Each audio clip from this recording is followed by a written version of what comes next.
I am always amazed at the new discoveries found, especially in the United Kingdom. There's a plethora of different things from early history that pop up.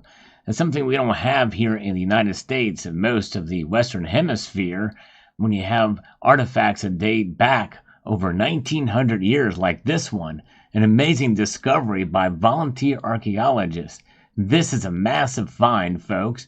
A 1900-year-old silver military decoration found in Vindolanda. What an amazing thing. So they have discovered this 1900-year-old military decoration known as a falera that was awarded to distinguished soldiers and troops in the Roman army in Vindolanda in northern England. I don't know if I'm pronouncing that exactly right, but for those of you in the area or know, let me know in the comment section below. Vindolanda was a Roman auxiliary fort, a castrum, 1 mile south of Hadrian's Wall in northern England. Roman Valandia Fort is one of Europe's most important Roman archaeological sites and situated on the Stanigate Road. The site itself is made up of 9 forts that are built on top of each other. Soldiers from all over the Roman Empire were stationed here, including Belgium, Germany, and France. The visible stone fort dates from the 3rd century and includes the fort walls, the headquarters building, and the commander's officer's house, granaries, and barracks. The extramural settlement's ruins can be found just outside of the fort walls. A main street is lined with houses, shops, a tavern, and a bathhouse. And that's just remarkable that they can be able to discover these things. For those of you who aren't aware, in history, there's only 2 times in world history that the British Isles have ever been invaded.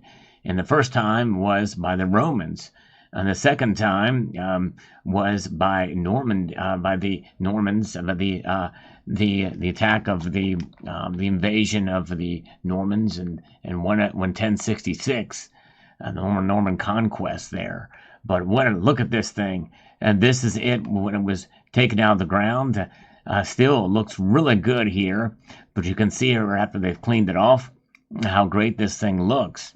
Excavations take place on the site every year and attract hundreds of volunteers from all over the world. Let me know if you've ever been there or are aware of this site. Recent excavations on the floor of a barracks building uncovered a recent falera disc, which Roman soldiers wore on their breastplates during parades. The silver military decoration bearing the head of Medusa, a monster in the form of a woman, with snakes for hair, the very sight of which would turn a person to stone. Medusa, also known as Gorgo in Greek mythology, was one of 3 monstrous gorgons who were generally described as winged human females with living venomous snakes in place of hair. Yes, indeed. And here is an example of showing the 2 photos from their Twitter feed. This is a silver falera depicting the head of Medusa uncovered from a barrack floor dating to the Hadrianic period of occupation, Roman occupation. Just amazing what great condition it was in. The head of Medusa was carved in relief on the silver falera unearthed in the Vindolanda. The head of Medusa also functions as a kind of a patropaic symbol, that is, as a protector. Volunteer archaeologists have also found during the season's excavations a spearhead, a copper alloy spoon, a stamped moratorium rim, Samian pottery, a melon bead, an enameled bow brooch, a copper alloy scabbard shape, and protective fitting in the bottom of a scabbard, a sheath for dagger, as well as a well-preserved wooden bath clog. The discovery was shared on the Vindolanda Trust Twitter account, as you can see there, and you look and see there, it's really not gotten that many views, but this is a big find. This is big news. And you think about it, every time something like this is discovered and found, that means that it either confirms or can rewrite the history. It gives us more evidence to the history of the period and the place. And so more discoveries are getting us a better idea of what happened in the past. They can a lot of times change the narrative for what has happened during that time, but it's also helps to tell the story of how important silver was during the time. Silver was profound. That's a status symbol. And in fact, in those days, silver was much harder to come by than it is now. That's why a Roman denarius was thought to be, worth about a day's wages for a Roman soldier, which equates to about 12 hours of work during that time. The coin, no larger than the size of a dime, gives some idea of a sense of value for silver during the course of that time. Now, obviously, we can't equate that to what silver's price should be today, because there was a lot less silver then. There's been a whole heck of a lot of silver mined since 1900. If you look at a chart going back, you can see that there's a lot of silver out there.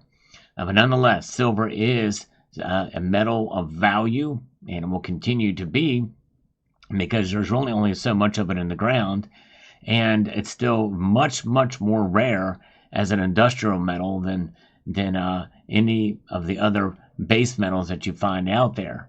And so that gives it a sort of a status symbol. It's also a metal that's known to be not only a form of status and decoration. We see it used in jewelry. We see it used in silverware for many, many years. And we also see silver as used as money for thousands of years too. It's really only until recent history where it stopped being used as money. Something like this, massive, great decoration that shows you just how amazing and that the craftsmanship was back in that day. I mean, that is impeccable. That's an incredibly well-preserved piece of history there. So there you have it. And let me know what your thoughts are. Have you ever found a silver coin in the ground, the metal detecting? I have yet to find one. I don't metal detect much these days, and in the times that I did before, it's as a pure amateur, but I know there are some in this community who do. But imagine finding a piece of history, even if it just goes back to the middle part of last century, and find a silver coin in the ground. That would be quite amazing. The story that coin could have told, and how it reached and got into the ground for all those years. And something like this, just magnify that 100,000 times over of how far back this goes in history. That literally could be a missing puzzle piece as to where things like this are found in the ground and can be revealed. Now, this video is going to be going into a collection of other videos and a playlist called Found Precious Metals Treasure. I hope you will take the time, because these stories are timeless. So I hope you'll take the time to watch them and just go through and check them out at your leisure and will. But I want to extend a multitude of gratitude to each and every one of you for taking the time to watch this video. And I like to post more videos like this, and because I think it's fascinating to see how precious metals affect history and are constant in our lives. So I want to extend a multitude of gratitude to you all for taking the time to watch this video, and to encourage you to please rate, share, comment, and subscribe.